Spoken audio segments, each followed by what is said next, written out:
Welcome to everyone joining on Facebook. And for those of you who are live on the Zoom call, so happy to have you here. I'm not going to take a whole ton of your time today, but I wanted to do a quick training to cover really the lies that we tell ourselves about social media, selling on social media, attracting our ideal clients, and how that has a tendency to keep us stuck. Because it's one of the questions that comes up for me most often in my business coaching with my clients, with potential clients, is social media, business, and a lot of myths that are out there. Now, as you know, I'm Jackie Ulmer, and I've been a social seller since October of 1999, before social selling was even a thing, before that was even known. I took my network marketing business online way back then, had no clue what I was doing, but I caught the vision of the type of leverage that can be created for me and my team by creating content, by marketing myself out in a way that would create interest with my ideal clients. Now, here's the funny thing. I didn't know anything about building a brand. I don't even know if I'd ever really heard the term brand. If you would have asked me, I would have said, yeah, okay, I know that Coca-Cola is a brand. Apple is a brand, but to be honest, back in 1999, Apple was way off my radar. I was a PC Microsoft user, and I'm trying to think if I had a cell phone. I don't know. I think I did have one in 1999, but it was certainly not a smartphone. Those didn't exist. So in terms of brands, I didn't know anything about that. I didn't know that I was supposed to be building a brand. I didn't know that I was building a brand. But the reality of it is, I was, and I am, just as you are, if you are out on social media. All of us have a brand. We all have a brand. We don't necessarily intentionally think about that brand, but if you want to be a successful social seller and you want to attract people to you so that you become the hunted and not the hunter, as I always like to say, then it's important that you define your brand, ideally defining your brand around your values and what matters to you, because that's what's ultimately going to help you attract that ideal aligned client. Now, don't forget the Killer Content Formula starts on Monday, November 1st. So join me there, killercontentformula.com. Join me over there so that you can have access to this training where we're going to talk about some of those key things and the strategies behind doing it. So, just a little bit about the questions that most often come into me and what I really wanted to clarify for you in terms of the lies of social media. Now, one of the things, as I mentioned, I started in October of 1999. Social media did not exist. YouTube did not exist. Google was just getting started. Jeff Bezos was losing money hand over fist with Amazon, which was strictly selling books. And it was a very interesting time. Yahoo was the search engine. There was a paid search engine called GoTo, and there was nothing out there to really teach you good internet marketing. You kind of had to figure a lot of it out on your own. But I was determined because I caught a vision. Now, as social media came along, so backing up just a little bit, one of the things that I did immediately that I was taught to do by the true internet marketers who I was working with at the time, they were not network marketers, not direct sellers. They were selling, most of them at that point were selling how to build online. But I had everything from an emergency room doctor that had succeeded selling penny stocks online, who was coaching me in online marketing.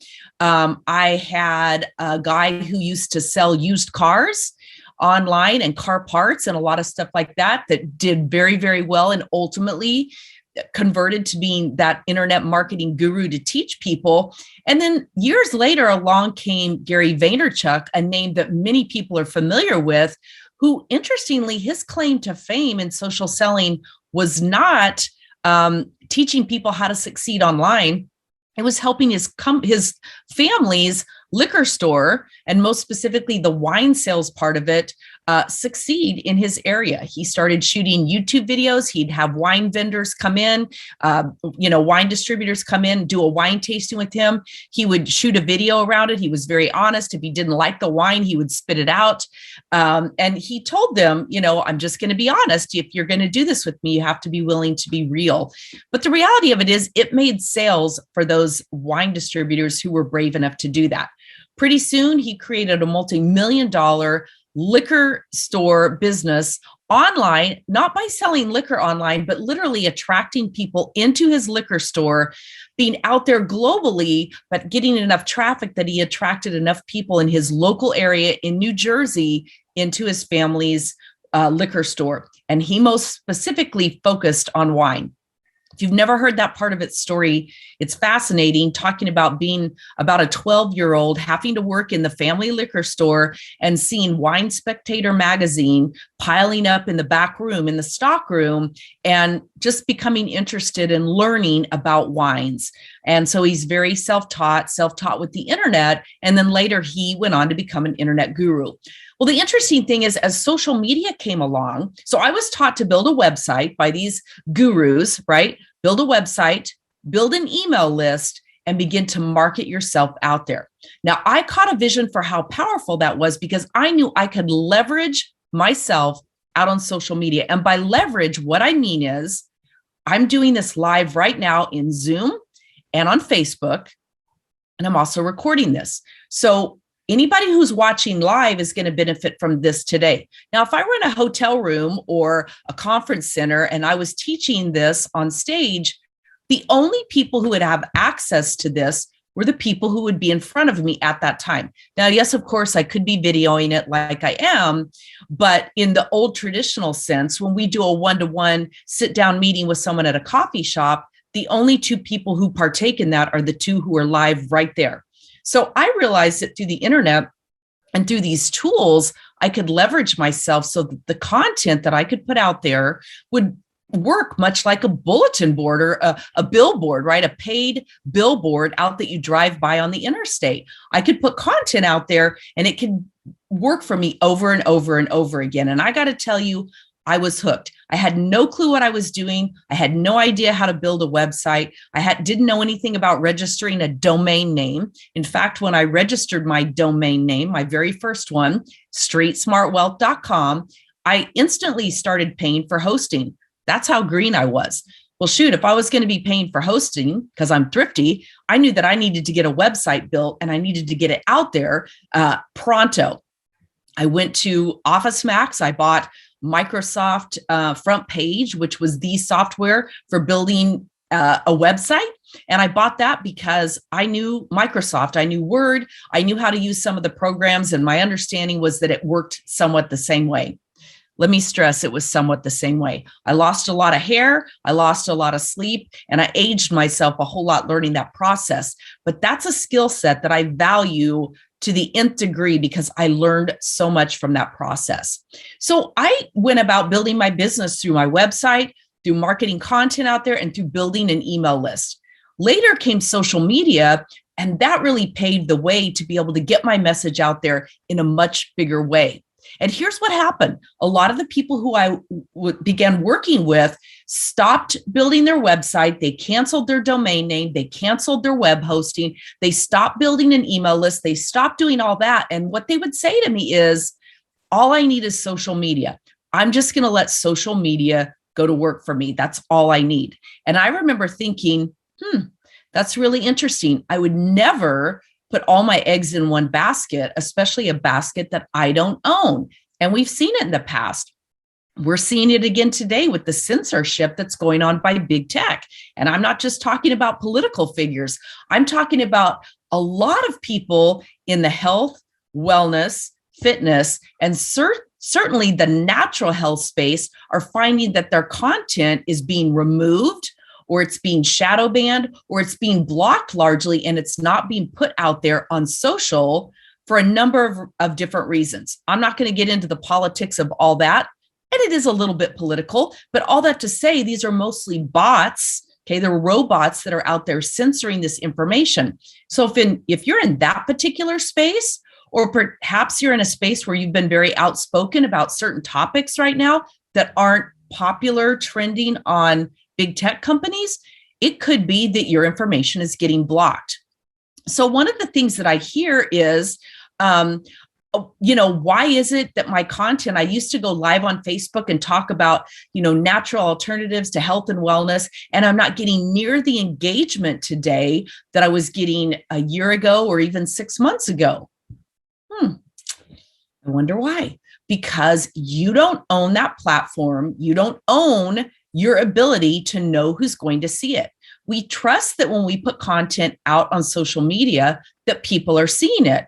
But how do we really know who's seeing it? How do we really know? And there's a big myth out there with so many people that they think they put a post out on Facebook or LinkedIn or wherever, and they think that everyone who they're friends with or who follows them or that they're in some way connected with, they tend to believe that everyone is going to see that content.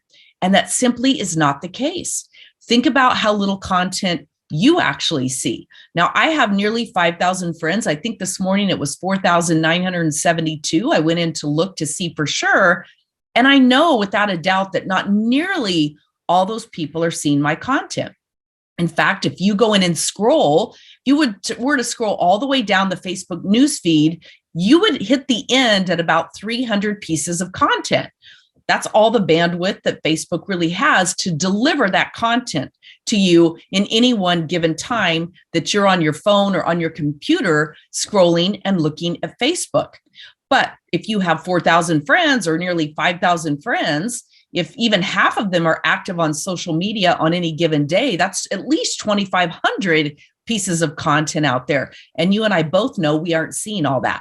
So while I will never suggest not using social media as a marketing platform, you never want it to be your only funnel or only part of the funnel for delivering those leads to you and being able to communicate over and over and over again with your ideal aligned audience. So remember, not everyone is seeing your content. That's myth number one. Myth number two is I'm worried about offending people. I don't want to put my business or anything about my business out on social media. And I have to ask you, why not? Why not? If you know how to market effectively, you can do so in a way that isn't going to offend people. If you went to a neighborhood party or you showed up at the local sports bar and you sat around talking to people who you know or just having conversation, chances are your business would come up and you wouldn't go into sales mode. If you're a real estate agent, you might tell them about the latest house that you listed and something that you find really intriguing about it, but you wouldn't necessarily say, do you want to buy it? Are you ready to buy this house? You would share interesting facts and things that you found interesting, right? Think about, for the real estate space for sure, think about all the I want to call them reality TV shows, but think about all of the like remodel and reconstruction shows that are out there just for real estate. They have a huge audience of people who watch that. HGTV, I think, is one of them. I don't watch very much TV, but I usually see those when I'm getting my pedicure. Honestly, that's almost always what's on. And I enjoy watching it when I'm sitting there. But the reality of it is most of the people who watch that show on any given day are not ready to remodel their home, may never be ready to remodel their home and or buy a home, okay? But we're constantly putting information out there. That show is constantly putting information out there, catching the ones who are ultimately in that market. Now, of course, they earn their revenue through advertisers, et cetera, but you have to convert that to a marketing conversation that you have most specifically for yourself. So definitely keep that in mind. Okay, so what is it that worries you about offending people with social media? What worries you about putting anything about your business out there that offends people? Now, chances are, if you really think about that and you think about the way you're putting content out there and the content that you're putting out there, chances are that content is being too salesy. If you look at it from a discerning point of view, are you directly selling? Are you using language that's going to repel rather than attract? So those are definitely some things that you want to keep in mind. Take a good look at your content. If you're putting content out there that provides value, that's fun, that's entertaining and educational without being salesy, then you never need to worry about offending people. All right, myth number 3 that I hear, the lie that we tell ourselves, is that if they're interested, they will tell me. If they're interested, they will tell me. Now, I just got done saying what you don't want to do is constantly be out there sharing in a very salesy way. And so you don't necessarily want to just be pitching people right up front, right, with the content that you share. But when people begin to ask questions or comment or engage, there's nothing wrong with very eloquently and elegantly wading into a conversation with them through direct message that just says, hey, you asked a great question on my post about XYZ. I'm just wondering if you have any further questions or if you have an experience with a product like this. Open the conversation, ask questions, detach from the outcome, and stay out of selling mode when you ask people. People get super busy on social media. It's very distracting, a lot of bright, shiny objects. And so the reality of it is very often people are interested, but they get distracted, they get busy, they close out their app, the phone rings, something happens and it takes them away from what you were sharing. But if they've had the chance to respond or like it or something, don't be afraid to ease into that conversation and just open it by taking it a step further. You don't want to open it with the very first conversation of, do you want to buy my product or do you want this or anything like that? Okay, so keep that in mind. Now, another myth with social media and specifically Facebook is, I am just going to use my Facebook business page for all of my business. Now, the reason that this is a myth is, let me ask you this. How often do you go back to a page that you've liked on Facebook? I want you to think about it. You can go in and look and see. I can't remember exactly how to tell you to do it, but you can go in and look and see all the pages that you've liked on Facebook. How often do you specifically go back to those? How often do they show up in your news feed unless you've specifically selected for that content to show up for you to see first thing, unless it's a sponsored ad? Good question, huh? And the reality of it is, most of us never go back to a business page we've liked. Most of us never see that organically in our news search. We only see it if it's a sponsored ad. So you are wasting your time and energy if everything that you're doing is posted on your Facebook business page. I have my Instagram hooked up to my business page. I almost never post anything there except what auto posts from my Instagram page, because I know that my audience is small there, people who are really going to see it, unless I'm willing to pay to play. All right. So those are the primary myths that I wanted to share with you. I was going to look and see if we have any questions. I have a few that were submitted ahead of time. So let me look and see if we have any. If you have a question, you can type it in the chat box if you're here live on Zoom. I'm going to try to circle back on Facebook. Let's see who's on here. Hey, Kimberly, Denise, and Michael Sparks. Good morning. Good to have you guys there. If you have any questions, definitely leave them for me. You can leave them. If I don't get to them on this, I will circle back around and I will get those answered in the feed. Now, I wanted to just go through some of the questions that were sent in ahead of time. One of them I answered, and that was, my engagement has gone down on live videos. This is someone in the health and wellness space. The next question I've been asked is, I'm so nervous to go live. How do I overcome that? Well, how do you overcome the nervousness just to talk to people when you're out and about? How do you overcome the nervousness to walk into a party, to get up in the morning and chat with anybody, even in your family or friends or wherever you go? You just do, because again, you're out of sales mode. So get yourself out of sales mode when you go live on Facebook. Sit down and write out your content strategy. What are you going to go live about? Who's your ideal client, that target audience? What's their greatest struggle or challenge? What's the solution that you provide? And then how can you create content around that in a way that's not going to be salesy? Now, of course, here I am doing Facebook Live. I'm answering questions about social media and sharing some details with you. And my invitation to you is to join me in my free Killer Content Formula Challenge. Okay. You can go to killercontentformula.com, get signed up for that. It's a free challenge. It starts November 1st. Yes, of course, there is a paid program that you can purchase at the end of that. But in the beginning, I'm going to give you a lot of great free content that you can use to get yourself up and running, especially now through the holidays. Whoever's on this listening now, or whoever joins me in the challenge, I'm detached from the outcome of who buys from me. I know who my ideal clients are. I know what their biggest challenges are, and I know how to help them.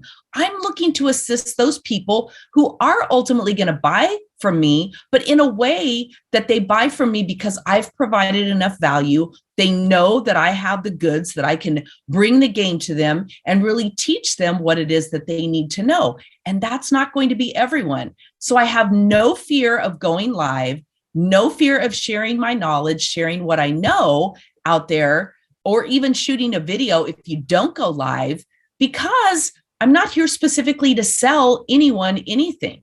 I'm here to sell the value in learning how to put together a good strategy, learning how to understand social media. And if you need some help and want to take it a step further, of course, you can buy from me. So hopefully that helps you overcome any of those fears that you have for teaching a quick little class or a workshop, or putting information out there so that you can attract that ideal client to you. All right, next question.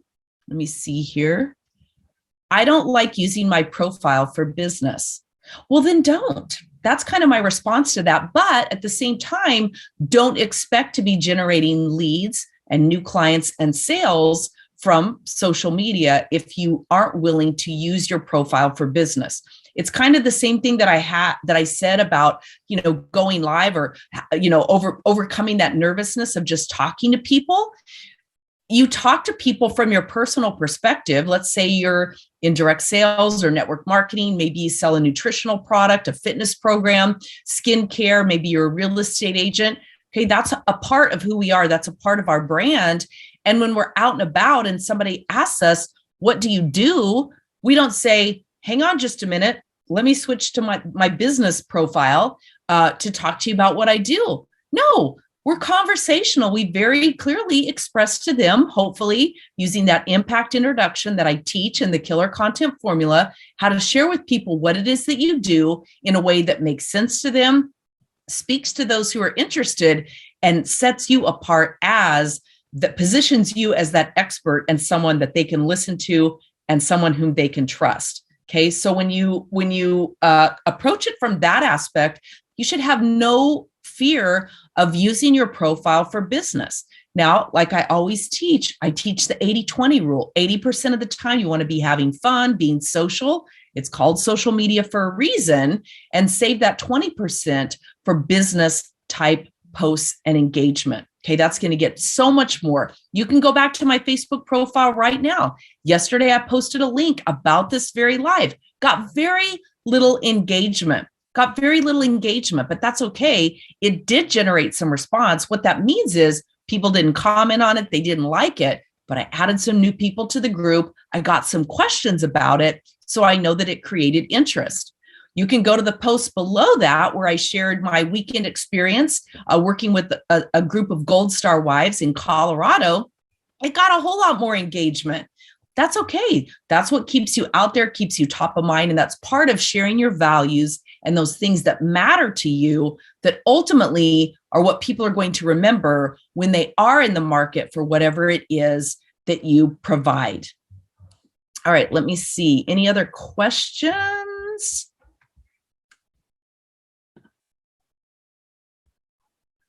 Hey, Bonnie, welcome. I'm glad I posted too, and I'm glad that you're in here live and brought you back in. That's awesome. Thanks for sharing that. If you have a question, definitely let me know. Let me see. And I have another question here. Let me see what that is. I'm not creative, so I can't think of good content. Great question. Well, join me in the Killer Content Formula because I'm going to teach you how to turn your mess into your message, which ultimately means how to turn your story and pieces of your story into that content that you share out there. Remember, reality TV works and does so well because we're voyeurs. We love looking at the inside of other people's lives and seeing what goes on with them. Okay. So when you can share authentically from the heart what matters to you, you're going to create that ideal client, ultimately create that awareness, create that interest, and ultimately get those people to raise their hands. So again, the Killer Content Formula starts live on Monday, November 1st, runs for 4 days. We're going to be covering a lot of different information. We're going to get you out of the head drama and the mind trash and head trash that we have around sharing our story and creating that content. And I'm going to be walking you through some of the keys to that. So go to killercontentformula.com. Join me in the challenge starting next Monday. And that's all I see. I'm looking here to see. Okay, Kimberly Denise, I would like to post content with interaction on my business Facebook. What's your favorite tea blend? But I'm afraid there won't be any responses. It's true. And hopefully you saw, hopefully, I don't know what time you came in here, but I shared about the business page. So go back and watch that. But I wouldn't do that on your business page. I would do it on your personal profile. I drink tea. Lots of people drink tea. And so when you can just have fun and be engaging in that way and just ask questions without directly selling, you can share your favorite tea. You can even hold up, a photo of it. You don't have to say, here's the brand I use, or here's the link to buy this. You can simply say, reach out to me if you have other questions. I would love to get those answered. Or ideally, start a Facebook group like this group that you're in with mine, Street Smart Well School. Start a Facebook group where you can begin to invite people in, where you can share that type information. And a lot of times you'll find groups work really well. Make it a private group. Doesn't have to be secret, but private, because a lot of people don't like public groups, because when they post in a public group, everyone can see it. When they post in a private group, only the people within that group see it. So that's definitely one of the things that I would do in terms of going live and talking about tea blends and different things like that. So hopefully that helps with that. Kimberly, you'll have to tell me if that does. And that's what I'm seeing coming in. And so we've gone just about 30 minutes, which was what I was shooting for. I thank you for those of you who are here live on Facebook, as well as on the Zoom link. And I will circle back around in Facebook. You can watch the replay in the Facebook group, Street Smart Well School. And if you have any questions, you can definitely post those below for that. All right. So with that, I will end it. I will see you on the next call that we do. In the meantime, make it a great day, and I'll see you soon.